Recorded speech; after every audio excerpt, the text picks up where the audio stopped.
Gavumenti ng'eyita Minisita wa Gavumenti z'Ebitundu Honorable Raphael Magezi wamu n'owa Kampala Hajati Minsa Kabande etongoza tractor egenda okulima enguudo mu munisipaali y'e Mukono nga contract eno eweereddwa kampuni ya China Communication Construction Company ng'enguudo ezigenda okukolebwa kuliko olwa Kame Valley Market, Kikooza wamu ne Nabuti nga zaakuwemmenta obuwumbi bw'ensimbi za kuno obuweerera ddala 46 era ng'omulimu gwonna gwa kukulungula omwaka gumu n'ekitundu. Bafune engeri gye batambuzamu ebyamaguzi n'ebibuga byaffe okubirongoosa.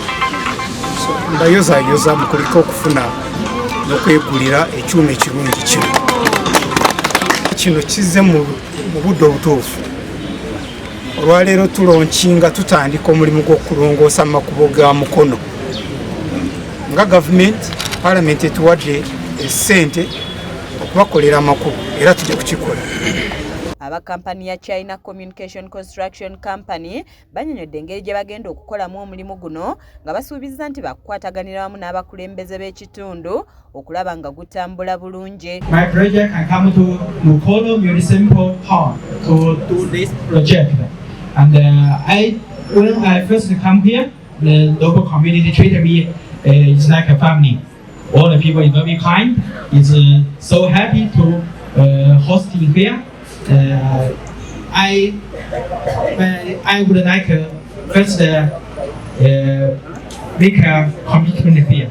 I will make a higher quality and make it on time, control the cost, and give a good road to Mukono Municipal.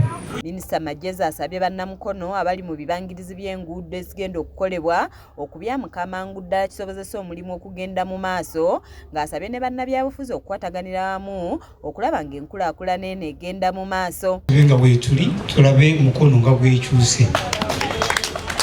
We are going to do our best to make sure that Mukono shines. Ekyokusatu, programu eno teyandisobose singa w'ekitiibwa Pulezidenti teyakona mu sitampu. Omwaka oguwedde munisipaali y'e Mukono ne district mwafuna biliyoni emu. District yafuna biliyoni emu, munisipaali yafuna biliyoni emu za kulongoosa amakubo. So when we launch grader, olabira ddala nti tuli ku mulamwa. Nandiyagadde nkomewo nga amakubo gonna agagenda mu byalo gye tuli yonna mu Mukono nga gonna tumaze kugalongoosa. Ye Minisita wa Kampala Hajati Minsa Kabanda alagidde ba contract okuwa bannamukono emirimu nabo basobole okuganyulwa mu nteekateeka eno ng'olwo alabudde bannabyabufuzi obuteesiba ku nguudo zino nti be bazikoze kuba gavumenti yezitaddemu ensimbi. Local people don't bring other people, they should work with you and they get that money and they also benefit. Sente zino zigenda eri wansi si zaabwe tebagende bafuleba dictatinga mulete abaana baffe bakole ki bafune emirimu akoma kidogo tumuleke tuleme muteekamu tumanye nti kino kyaffe naddala mu abagenda okwesimba mu Mukono mujja kuba mulina mugenda okwogera nti banaye twakoze enguudo ate mujja naga nti gavumenti ya Uganda yazikoze wano mujjaga nti mutulabye lw'oluguudo nalukoze nawano n'enkolawo naye nga togamba nti Museveni yakoze eki yeewoze ssente oba gavumenti ya Uganda yeewoze ssente n'enkola ki netukola ssente. Ye ssentebe wa NRM Hajji Twahir Ssebaggala ssaako n'omubaka wa munisipaali y'e Mukono Honorable Betty Nambooze Bakireke beebazza gavumenti olw'okudduukirira omulanga gwa bannamukono nga bano basabye ba contract okwewala enguzi nga ye omubaka Nambooze asabye gavumenti nti bwe baya kuzimba katale kakame ereme kuzimba kalina kuba abasuubuzi tebajja kuzisobola. Libaddukundu simanyi bafumba ku gaasi kati tumaliriza nga akatale kali awo ne kalayingawo nga White Elephant ate abantu ne baddayo ne bakolera ebweru.